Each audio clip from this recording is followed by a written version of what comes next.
All right. Welcome to the Dean Bodie Show. Dean Bodie Show. Anniversary special. I am pumped. Oh, notice the new microphone that handles, see these little fuzzy things here? I had that other thing, the wind filter. Okay? It's the size of a garbage can lid. But I can duck behind it. I can do characters and stuff. And I was kind of enjoying that part of it. But a little big, a little intimidating. So we got this thing. What it's supposed to do, it's supposed to stop what they call the plosives. The p, the t. The p and the t. The plosives. Okay? So we're going to see how this little guy does. I got an orange one. Oh, yeah, we got different colors. A whole bag of them, baby. So welcome to the anniversary special. Oh, man. Come on. Boom. This is the Bodie, the Dean Bodie. All right? 5 years she's been home with me today. The greatest 5 years of my life, hands down. Period. End of story. Boom. Okay? Bodie helps me see things I never would see before. Happy anniversary, baby. Got you on my mind. Happy anniversary, baby. Got you on my mind. Little River Band. Oh, gosh, man. It made me get an album. When I heard that, it just popped in my head. And happy anniversary, Bodie. Wow. To many, many more years. May we live 100 years together. And then when it's all said and done, dig a hole where both of us are going to jump in together. And it's over. So, listen, man. The Little River Man, the happy anniversary thing, as I said on the teaser earlier. Oh, first of all, are you subscribing to the channel, the YouTube show? The YouTube channel, the Dean Bodie, DEANBODI space show, YouTube channel. Subscribe. Click the like. Ring the bell. So what's the point of all this? Subscribe, ring the bell. What's he talking about? The bell is going to send you reminders. You don't want to miss any of these shows. Yeah, right. We're not diving into this COVID schmovid all the time and pandemic schmandemic. We're going real stories. Let's go back into down memory lane and across and around and over the bridge and through the woods to grandmother's house we go. And start tapping into some of that stuff. Man, look at all the memories we had, all the stuff. I want to tie it in together as I'm waiting for the 800 number to be finished with the special message from, hey, Lucy, when are you going to finish it? So we can take calls and stuff. I want to bounce off your stories as well. You're going to see all the connections that we have. I promise you, it's going to be a blast.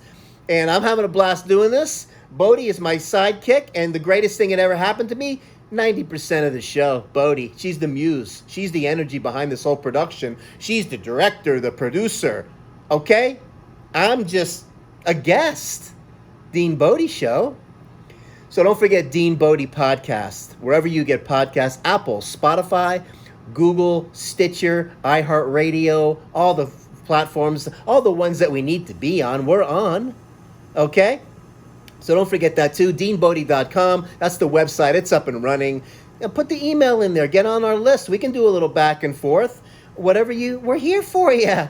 We're here for you. So the anniversary song by the Little River Band, happy anniversary, baby. That's not the real meaning. Some of you sticklers out there, that's not what it really means. They're talking about when somebody was with somebody and then they broke up and then he had a memory of them and then he said happy anniversary like he knows you're with somebody else and but still happy anniversary anyway because you're doing better with the new guy. Oh, God. Okay?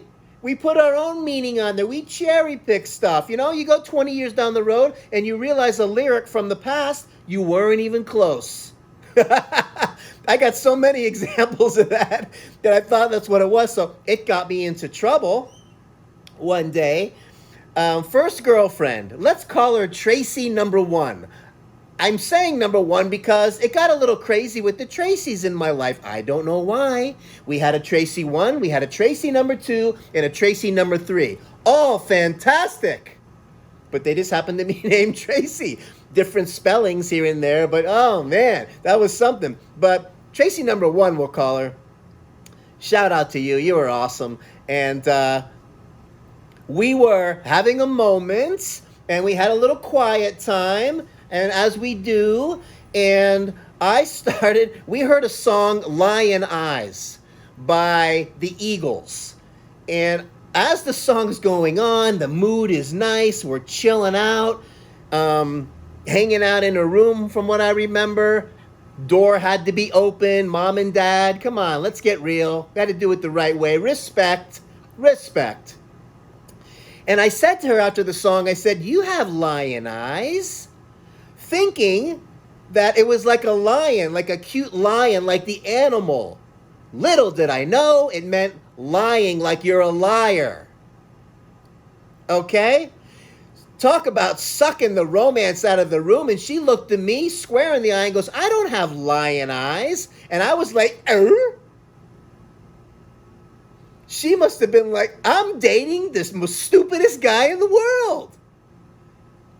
It seemed like our relationship was never the same ever again. How do you start to walk that back? No, what I really meant to say was, the lion, like you have a cute lion. Yeah, but that's not what the song means. You're saying that I have lion eyes. Oh, God, what a nightmare. The things we learn, we're younger, the whatever. Anyways, we got through it, and we enjoyed the relationship as long as we could. All right, you got to drive my Z28. The end. So, man, we're going to go down. Get ready, all right? Because we're going to where we used to catch a lot of fish. Back in the day, oh, my God, the fishing was like the amount of fish I caught with a little ball of white bread, okay? It had to be the white bread. Hey, Millie, he's talking about the fishing. He is? He is.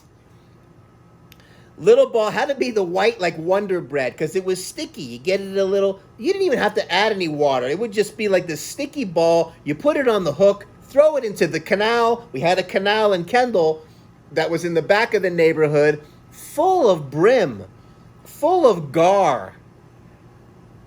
Catching brim left and right. No, we didn't fry them up and eat them, but we caught them with the little ball of bread. Boom. It was a day of fun, boy. As a young boy, we're talking, I don't know, 9, 10, 11 years old, fishing like a champ. If it was a competition, oh, man, some of my friends and I, we would have got gold, reeling them in like nothing. Or just a drop line with your hand, and the drop line, you drop it in and pull them up because they're little fish like this. Then once in a while, you hook up a gar. If you don't know what a gar is, this gar is like this prehistoric fish. Looks like an alligator in the water. Now, when a gar gets the bread, as it would on occasion, instead of the brim, you get the gar out, and you can't, I'm sorry, I never went in there and got the hook out like I did with the brim. The brim were a little cuter and safer. The gar, with the nose that long with the teeth, cut the string, goodbye, gar. Sorry, couldn't get the hook out, but I don't want to lose a hand. Okay? You're a little guy, your hand is a teeny hand, the gar looks pissed off, and he's going to eat it. Okay? So, but we caught a ton of fish with that. And the tackle box back in the day was like crazy. You had things like the rubber worms, the different colors of the rubber worms. Some of them were more firm than others. Some were sticky. The hula popper, where you put the hula popper was a game changer. The hula popper, you throw that thing in there. This thing's skipping across the top of the water. It's got this lure look and the mouth open, and you're thinking that it's going to drive the fish crazy. Not as good as the bread. It looked cool, but it didn't catch the fish like the bread did. Not even close. But the hula popper was fun doing it, or the jigger, and you pull the thing across the top of the water, and the jigger would be bouncing.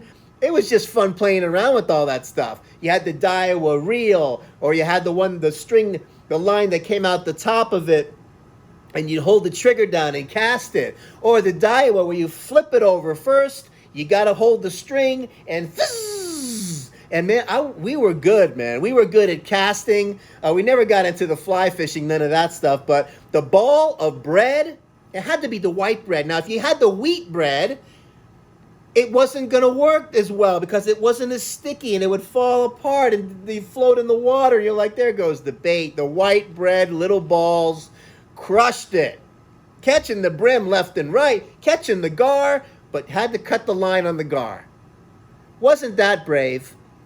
And once in a while you get a bass, right? And wow, fishing was a lot of fun back then in the canals and the lakes of around the hood, and we were reeling them in like nobody's business. Also, you'd have things like a bobber and the weights. What a project! Catching these fish. Sometimes too much of a project when all you needed was the ball of bread. Okay? So sometimes you get the floater on there just so the line, you'd let it hang down a couple of feet in the water and you'd watch for that bobber to move. That was the cool thing about the bobber. You get to watch that thing go boink, boink, and you know, fish on! We didn't say that, but you had a fish. Too much fun doing that. Oh, God, we're going way back. That's going way back, early 70s. And not too far from that, the time I got caught shoplifting. Wah, wah, wah. He's not going to talk about shoplifting, is he? Yes, he is. At a store called Jefferson's.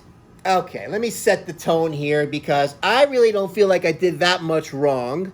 But it was enough to get caught by security, called my parents, me and my buddy, let's call him Barry, got caught together, and it was not good, okay? So, I'm going into the store, and this is when we're collecting Hot Wheels.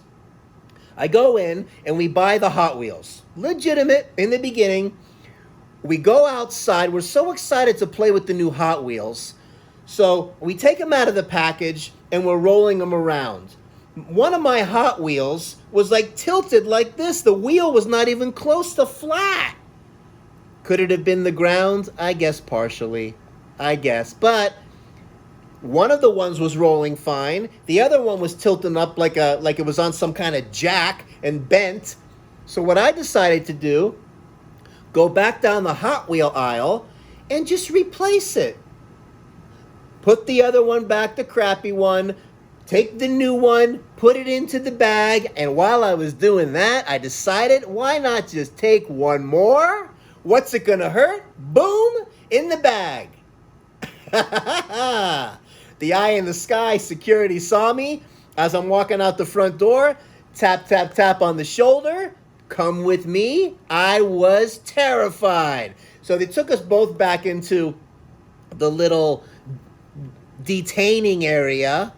Called the parents. Parents, we got punished big time. And then I remember talking to my friend Barry because he wasn't allowed outside for a while. Mom, I don't know. I had like a day of stay in your room, but then I was outside again. So I felt like my punishment wasn't as bad as his. Did I learn my lesson? Not really. But that's my shoplifting thing. And the funny thing about this whole thing is it came in handy later down the road. I mean, way later down the road as I was dating somebody at the time who had a couple of kids. And the son got caught shoplifting at a GameStop because he wanted a game. And the cool thing about it was, on the way home, after he felt like, he was getting punished and all that, I told him, don't worry about it. I'll tell you my shoplifting story and when I got caught. He felt so much better, man. I shared my story. Don't worry about it. It happens. Just don't do it again. You know? You do it. And she was like, wow, thanks for saying that to him, so he doesn't feel so guilty and all that. It's like, you feel like a real nut. But I think about how many times I got away with it, though. Hello. Collecting football cards, going to the 7-Eleven, looking to see the guys watching. You got your bag, you paid for your stuff. Let's go down the aisle one more time. Boom! Throw a couple extra packs in there and get out of there. And hopefully you don't get caught. Oh my gosh, the things we used to do. So much fun. And I'm telling you, man, listen, having a great time with the anniversary special. And, we're going down these kinds of roads, the fishing, the shoplifting, the songs and the lyrics, and you're making them up as I go. They get you in trouble. But that's all part of life. That's what we're doing here at Dean Bodie Show. Real stories. Look, I'm looking at you. Real stories. You don't want to miss these stories. I hope it's taking you down memory lane. We're going to be bringing it at you. Dean Bodie Show. All right? YouTube channel. Come on, subscribe. Click the like button. Hit the bell so you get the reminders. Because we're on our way. We're growing every day. It's exciting. And we're trying to tweak things as we move forward. And we got the new microphone look here without the big disc, the garbage can lid, and we'll see how this thing turns out. That's supposed to handle the plosives. All right, let's just see real quick here, just so I don't want to miss anything here, because we're talking about so many cool. We got oh yeah, boy, we fried up some Milanese last night in the kitchen. Okay, chicken cutlets. If you don't know what the Milanese is, breaded, pounded chicken, breaded, just like I used to do back with George DelGuardio, shout out at Pier 441, who taught me how to cook in the kitchen with the cutlets and putting the sauce and putting the mozzarella on there and making la parmigiana. Okay? So we fried up some cutlets last night, and what did I do? Mr. Smart Guy, he decides he's going to take all that grease after doing like 4 beautiful cutlets, which I'm going to Parmesan them today, by the way. Oh, we're going to be doing a cooking show, Dean Bodie cooking show one day. I'm going to show you how we do it over here, okay? We got some skills. Yeah, it might be just maybe just show you how to scramble some eggs if you don't know, all right? Or something a little more fancy, like the Parmigiana. Fry up some cutlets. Do a chicken in a bag with some veggies and the whole. Massage the bird with the herbs and all that stuff. So I take the grease, I thought it was cool enough, and I dumped it down the disposal. Bad idea. Those of you that are up from the north or whatever that call it the garburator, okay, it's not a garburator, it's the disposal. All right? That's the real, not a garburator. Disposal. Let's use the right terminology. All of this stuff. I grew up with the Boston kids and the Jersey and the New Yorkers. My family's from New York. The Bronx, New York, okay? And words like, we're going to the Packy. Watch out for the cruisers. We're going to go out and get hammered. Let me tell you something about the Boston kids. Shout out to my buddy Andy. If you go out and you get into a rumble and you're down there, who do you want backing you up? You want a Boston kid backing you up. They're scrappers. This is how they grew up, And for some reason, the kids from Boston, their hands are bigger. Their fists are bigger. They're ready to go. But I love them, man. I love the energy and all that. That fast-talking New York, Jersey, Boston, these are the people I hung around my whole life. So, awesome. I love all the terminology. I get a kick out of it. And it's all good. But it's a disposal. It's not a garburator. Let's just get that straight, okay? So I clog up the disposal. It gets a little gunked up, and it starts smoking out from under the sink. Oh, no. I let it cool down, and it just so happens, hit the reset button underneath. If you don't know where that is, it's a little reset button under the disposal. Boom. Just hit it. And it releases it. I don't know how that little button works. It's like a nothing reset button. I don't get it. Click, flip it, and it goes back on again. Whoever comes up with this stuff is crazy. The funny connection with this whole thing with the disposal clog is about a year ago, I bought this funny product. Why on Amazon? I just saw it. I thought that I would get it. Foam disposal cleaner. You stick the nozzle in there, you foam it, you leave it there for a minute, or 10 minutes, and then you rinse it down for a minute. I just did it for the first time today. Well, because it's got lemony scent, it freshened it up, it's supposed to clean it a little bit, gimmick, whatever you want to call it. I don't know. Set it and forget it, like that guy Ron Popeil with the pocket fisherman, or that little oven you put the chicken in there, set it and forget it. That's kind of like that. All right? You got to love these guys with the inventions. All of that stuff brings me back. All the funny memories with the old TV shows and all this stuff. All in the family. I think about all this stuff in my head sometimes. You meathead, you get out of my chair, huh? Edith, tell the meathead to get out of my chair, you, huh?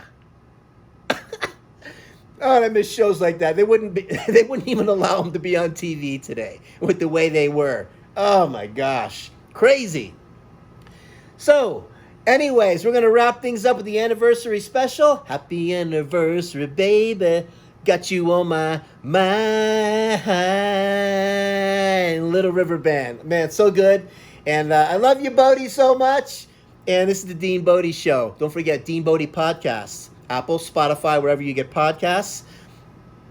Give it a 5-star review. Subscribe. Enjoy the ride, because we're coming at you daily, because we're over here in Dean Bodie. We know that life is not weekly or monthly. It's a daily thing. And we're not going to be dip our toe lightly in the COVID, the pandemic, schmandemic, but we want real fun life stories. We want to take you on a journey. Come on the journey with us. Listen, man. I hope you're having a great day. I know that I am. Make it a good one. And,